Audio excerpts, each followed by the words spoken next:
Coming up on Colonial Sports Network, RMU football family got a little bit bigger as they signed 20 new recruits. Well, so we have the exclusive coverage on the new sports arena. All that and more coming up next.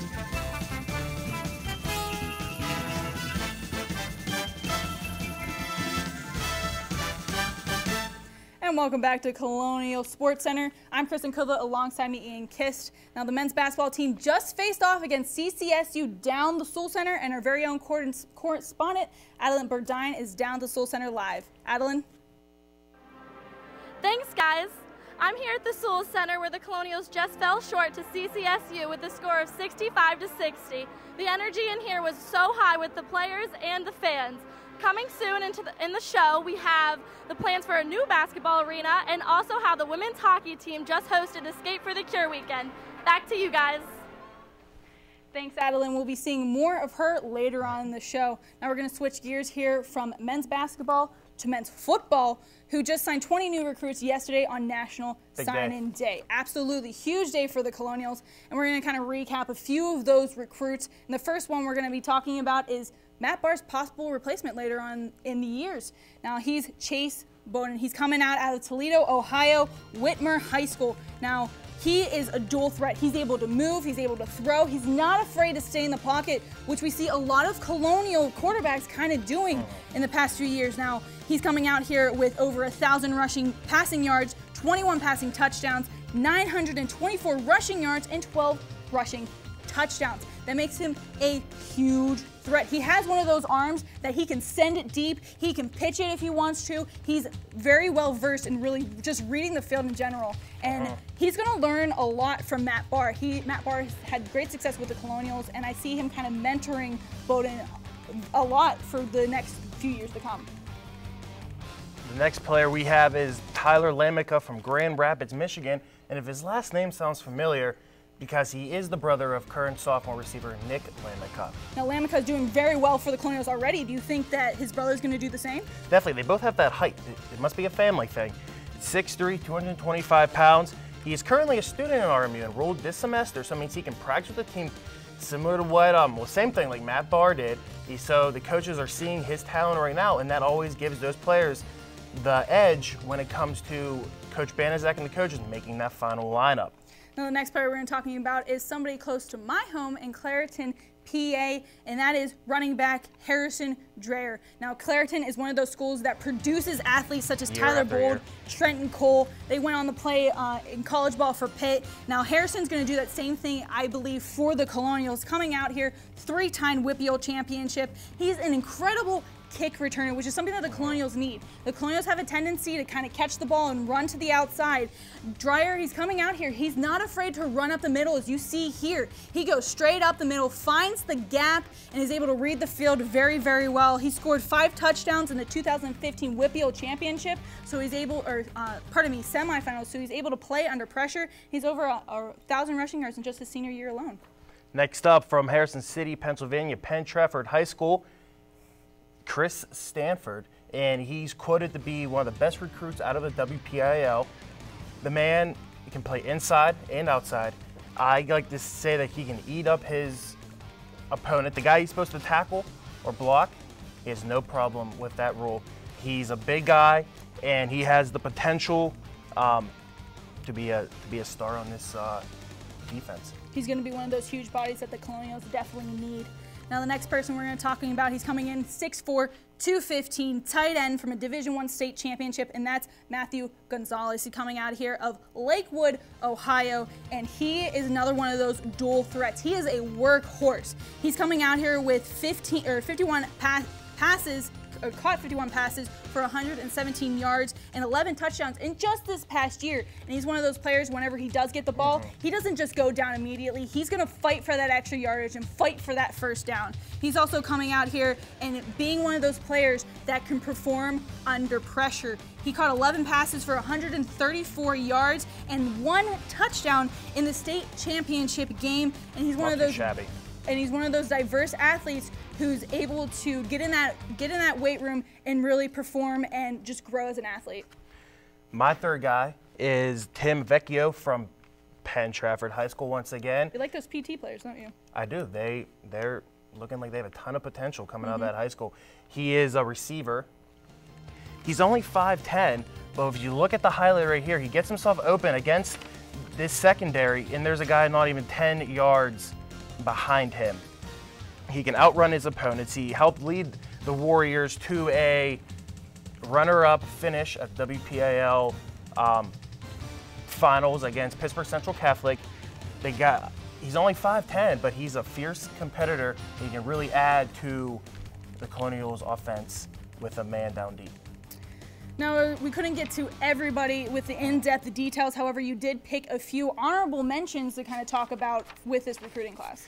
Blake Skaratowicz, he's a fullback. He's from Lewis Center, Ohio. You're probably saying a fullback. Is he really that big of a deal to recruit? He is. He can kick opponents to the side. He can run past, shed off blockers, and he will be using the power game for the Colonials offense this season. And then Alden Anu, he's a receiver. He is a transfer student from Kent State. He has that experience at a bigger school, and he's fast, and he can get himself open. And once again, another receiver that can be used for Matt Barr. Now you can catch all of these recruits play at Joe Walton Stadium next season and catch all that coverage on the Colonial Sports Network. But we're going to switch gears here from football to hockey, where the senior class has accomplished yet another feat. Captain Tyson Wilson and teammate Zach Lynch have been nominated for the 2015-16 Senior Class Award. Now this award honors NCAA Division I athletes who have shown excellence in the classroom, community, competition, and character. Tyson Wilson and Zach Lynch are just 2 of 5 AHA athletes nominated for this award, and RMU is one of 5 schools such as Harvard, Penn State, and Michigan State who have at least 2 nominations. The men's basketball team tried to recover from their horrid loss against Mount St. Mary's last Thursday when they played St. Francis of Pennsylvania in Loretto, Pennsylvania this past Saturday at the DeGaulle Center. Let's take a look at this, how they performed. Red Flash, a huge, we might even see the women play them, right? We may. We're going to start off in a lot of threes from St. Francis. They hit one there. And then another 3 by Gorgias Angelou, and he got fouled on the play. And one. And one. And one. And we're going to pick it up. 3:11 left in the first half. Colonials get a steal. And let's wait for it. Ronnie Pryor's going to get the dish and gets the layup. Nice, and the Colonials trying to fight back. But we're going to get more threes from St. Francis. And they were ahead all game with those threes. And Elijah Minnie drives in. That's considered a jumper, trying to get the Colonials closer. But we are going to go to the second half, and Matty McConnell gets his hands on the ball, and he's going to take it himself off the steal for 2 points, trying to chip away 64-46 Red Flash. But the Red Flash are going to drop another 3 and another foul on the 3. And Ronnie Pryor's going to get fouled on the jumper. 71-58. A lot of fouls in this game on the shot. And then Isaiah Still takes himself for the slam. And then the steal by Pryor, a little fancy ball handling there in the alley-oop to Elijah Minnie for the slam dunk-orama. But the Colonials were 12 points short. Unfortunately, RMU was unable to recover from Thursday's night's loss. St. Francis started pulling away with the game midway through the first half. The Red Flash were led by Ben Milad Minyar, who finished with 29 points, and Malik Harmon, who recorded 22 points. Isaiah Still had a breakout game for the Colonials with 25 points and 6 rebounds. Sophomore Elijah Minnie had himself a day on the stat sheet with 25 point, 10 rebound, double-double. The Colonials take on Bryant this upcoming Saturday at the Charles L. Sewell Center. Now coming up after the break, we have all your highlights for the women's basketball and women's hockey. We also have, like I promised, the exclusive coverage on the New Sports Arena. We have all that and more. Stay tuned. Need more RMU sports in your life? Check out. Saturday is your Robert Morris Colonial men's basketball team faces off against Bryant. Broadcast starts at 3:50 p.m. on www.necfrontrow.com.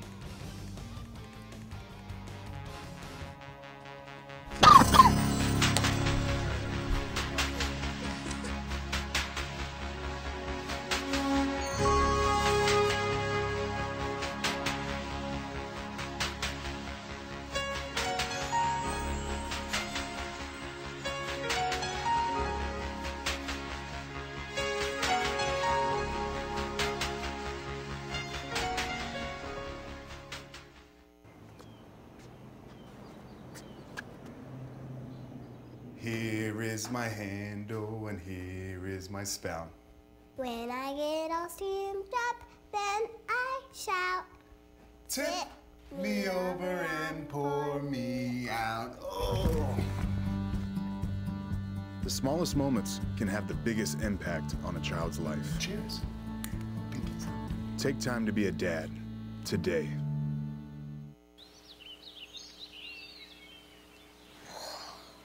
Oh, look, a redhead. Staring contest.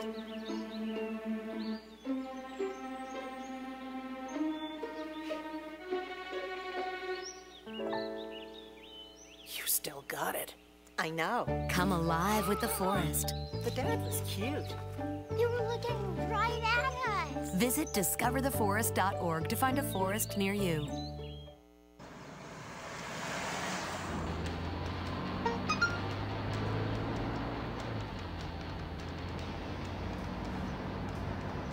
The average text takes your eyes off the road for nearly 5 seconds.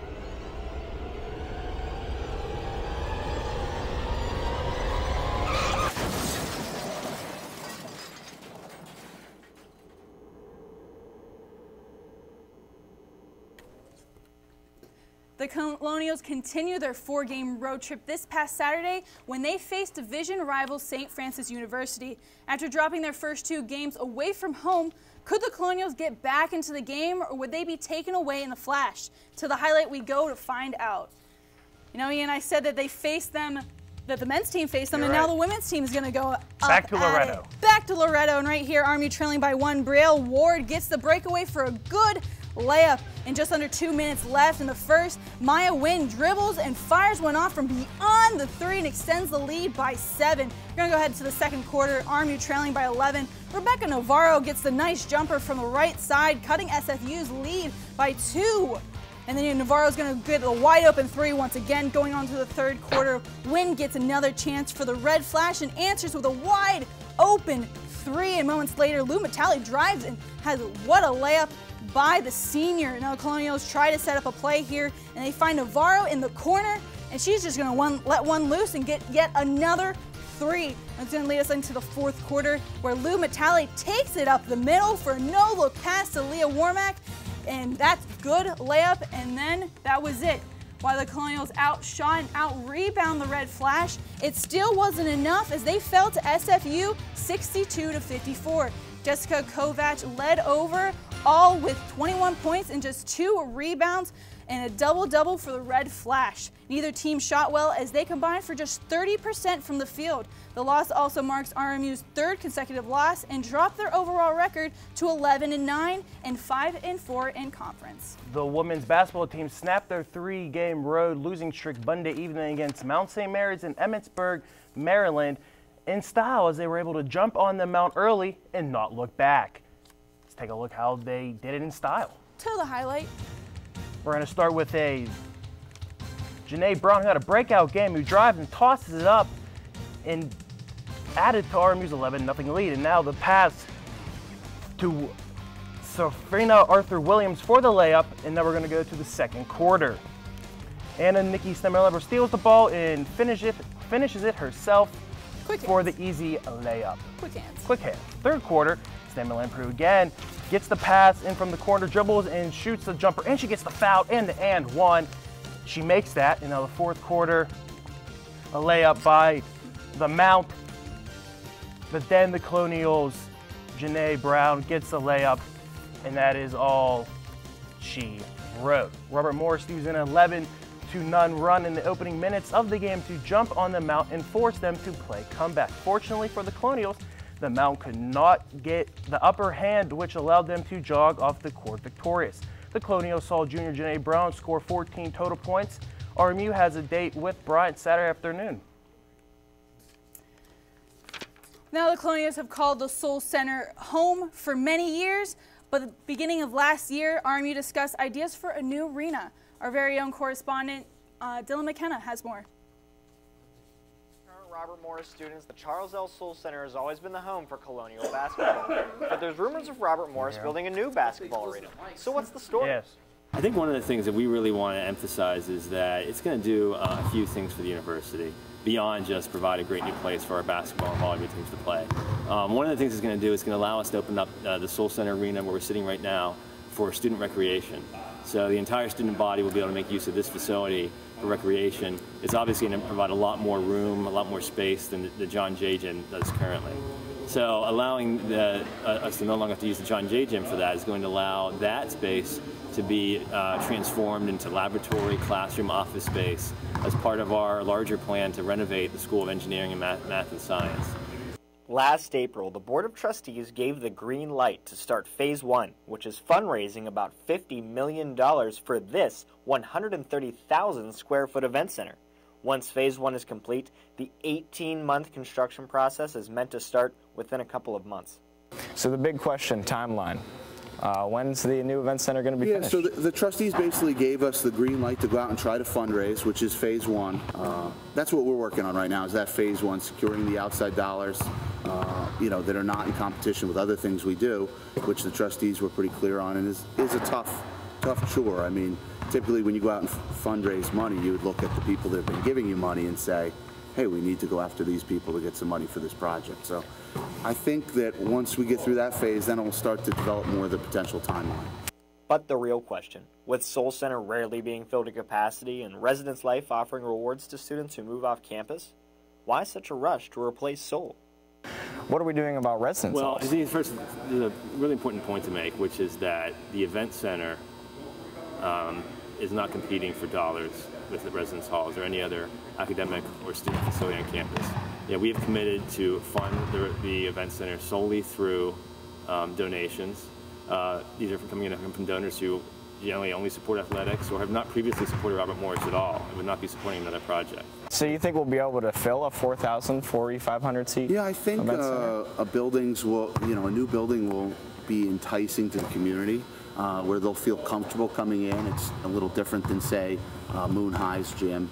They'll be excited about coming to something that's new and provide some quality amenities such concession stands, ticket office. They'll have more of a professional feel where people will feel like it's an entranceway to the campus, so to speak. The original completion goal set out by the Board of Trustees doesn't have the Colonials playing their November exhibition game in the new arena until 2018, which means construction doesn't need to begin for another 15 months. Do you think it's a good idea, of all of the things that Robert Morris could be soliciting donations for, do you think that the arena is the best one? Yeah, I mean, I wouldn't say Soul's like newer, but it's kind of looking like it's old, but I think that for the new arena, I think it's the best thing for the donations to go towards. It looks like fans will be cheering on their Colonials from right here for at least the next 2 seasons. From the Charles L. Soul Center, I'm Dylan McKenna, Colonial Sports Center. Thank you, Dylan. Coming up after the break, we have the highlight for the women's hockey game against Westwood. And the Colonials fought for more than just a win. Coming up next. Looking for these? You drive Buzzed. It could be one very expensive ride. First, you gotta make bail. Then pay me to get your car back. Your insurance premiums will go through the roof. And my legal fees just keep adding up.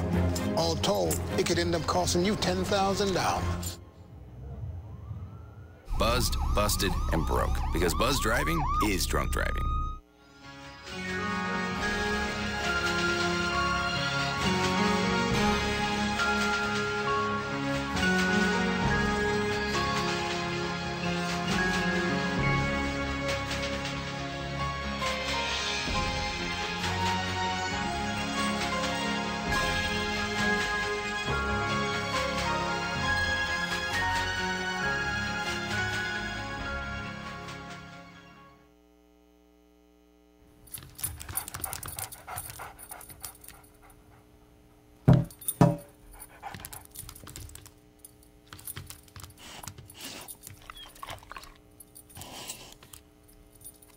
There's a shelter pet who wants to meet you.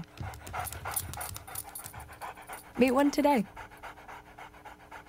Visit theshelterpetproject.org. Adopt. To Maddie. Congrats on paying off all those student loans. Finally, right? How'd you manage that anyway? I started tracking my spending, changed a couple of habits. Wow, I'm kind of living paycheck to paycheck right now. I don't even know how I'm doing it. Well, have you tried saving a little? I want to, but where's that money gonna come from? Bill collectors, they're the worst. Am I right? When it comes to financial stability, don't get left behind. Not home. Get tools and tips for saving at feedthepig.org. This coming Friday, the 25th RMU Athletic Hall of Fame will hold the 3rd annual Hall of Fame dinner at the Sheraton Hotel in the Pittsburgh Airport. Jeremy Chappell was the NEC Player of the Year in 2009 and recorded 243 three-pointers. Mark Lenar was a 3-time All-NEC first-team member. Vaughn Luton was an NEC Player of the Year. Chris Margett recorded 136 career points. Bill Perriaco was the Director of Academic Services and Compliance at RMU, and Dan Rudikovich was the defensive coordinator and helped RMU to their #1 defense ranking in all Division I sports in yards per game in 2006. The 1994 softball team was the first team in Robert Morris history to receive a national ranking and an NCAA tournament appearance.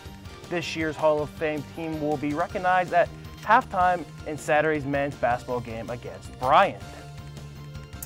With only 1 point separating the Colonials with the Lindenwood Lady Lions in the standings, last weekend's series was going to be a fight. Could the Colonials return home and break a 4-game losing streak? The answer to that is yes. The Colonials defeated the Lady Lions 5-2 in regulation. Maeve Garvey came out for the Colonials with a 3-point performance, which included 2 goals. RMU's defense stepped up, keeping the Lindenwood out of the zone, allowing only 20 points on net, or 20 shots on net. But it was the nationally ranked Colonial power play that was the star, sparking the Colonials' victory late in the first. Robert Morris looked to sweep Lindenwood Saturday and send them back home disappointed. However, Saturday's game was very much different than Friday's game, as overtime was needed to determine a winner. We're going to see how overtime finished. Could they accomplish what they did? Time running out, RMU on the power play, skating around, passing the puck, and gets the Maeve Garvey from Mackenzie Johnson. And now the Colonials up 1. Pass, pass, pass. Brittany Howard gets it, sends it in to the left of the goaltender, and it's 2-0 RMU. But wide open net. Wide open net. But the second period is much different as Lindenwood gets a breakaway off Dodds' pads and into the net. Easy goal for Lindenwood. Now a sniper shot ties the game at 2. I'm sensing a comeback.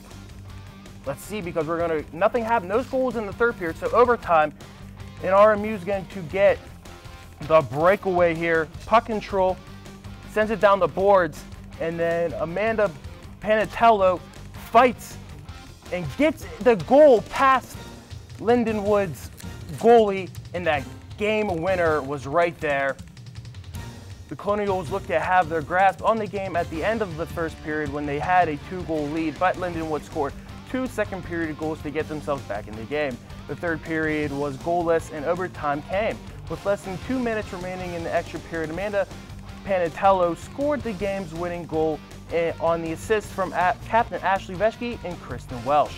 After their stellar play this past week, Maeve Garvey and Kristen Welsh were rewarded for their efforts, as Garvey earned College Hockey America Player of the Week and Kristen Welsh earned Rookie of the Week. The Colonials will take on rival Mercyhurst this Friday and Saturday at the 84 Lumber Arena. While winning 2 games against a division foe is a great feeling, the Colonials were doing much more than battling the Lady Lions on the ice. Here's CSC reporter Adeline Burdine for more. It's been an eventful weekend here for the Colonials at the 84 Lumber Arena. Along with their 2 games they've had this weekend, they also have partnered up with the Pink Steel Foundation to help spread awareness for breast cancer.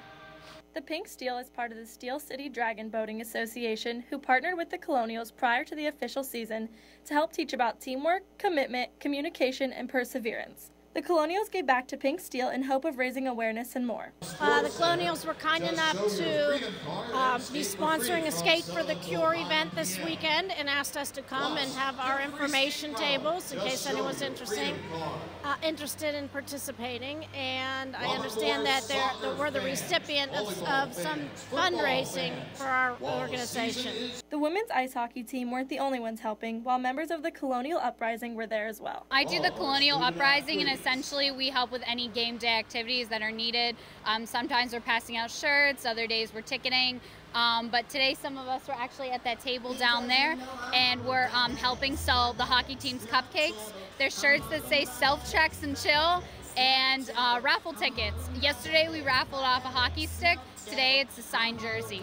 Yeah, we did great. We actually did better selling raffle tickets yesterday than we did cupcakes, which is surprising because we think everybody wants some food. So we did really well with that. And actually, one of the ladies from the Pink Dragons, who is a rowing team comprised of breast cancer survivors, actually won the stick. So, and I think they're doing pretty good today with the jersey. So it's going really awesome. I know we're bringing a lot of money in. Regardless of how this weekend ends for the Colonials, they can still go home knowing that they helped spread awareness for breast cancer. Reporting from 84 Lumber Arena, I'm Adeline Burdine, Colonial Sports Center. Thank you, Adeline. Upcoming games are next with details for the games to come in Robert Morris Athletics. Make sure to stay tuned.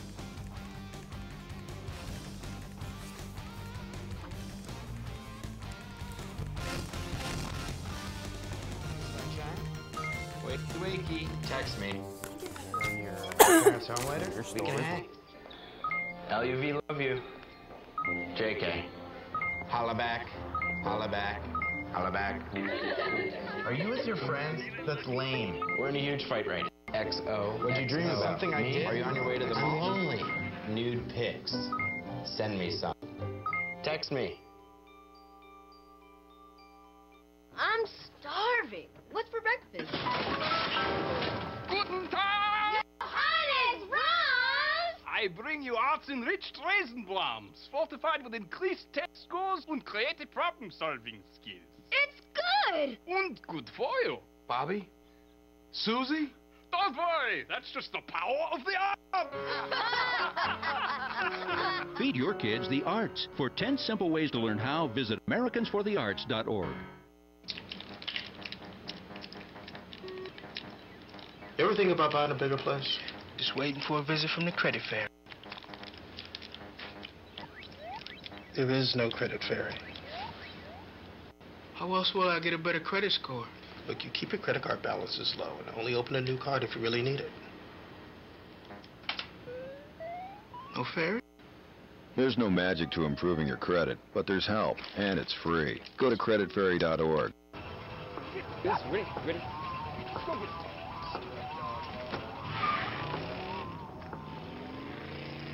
Oh, come on, Randy. Animal shelter, here I come. And no, I'm not crazy or emotionally damaged. That's a stereotype. I just belong to a total loser. I'm a good dog. So if you want a pet, adopt. And if you see Randy, tell him he dropped his wallet.